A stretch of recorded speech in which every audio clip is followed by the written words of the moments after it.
Laimīgu jauno gadu Jēkabpils novada bibliotēkā. Veiksmīgu.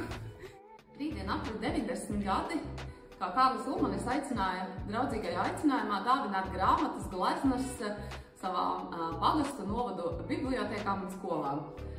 Es šodien esmu atnesusi Jēkabpils novada galvenajai bibliotekai Zeltai Elzu un arī Juri Urtānu Latgales pilskani. Un, protams, esmu kaudzīti sagatavojusi arī bērniem. Man teica, ka šī esot jauniešiem ļoti iecienīga literatūra. Un es gribētu aicināt tik vienu atsaukties Kārļa Ulmaņa draudzīgajam aicinājumam šai skaistajā jubilejas gadā 90. un dāvināt grāmatas sava novada bibliotekām un skolām. Aicinu arī visus topošos deputātus papildus skaistām runām atcerēties par savu biblioteku un atnest vienu grāmatu bibliotekai. Paldies jums!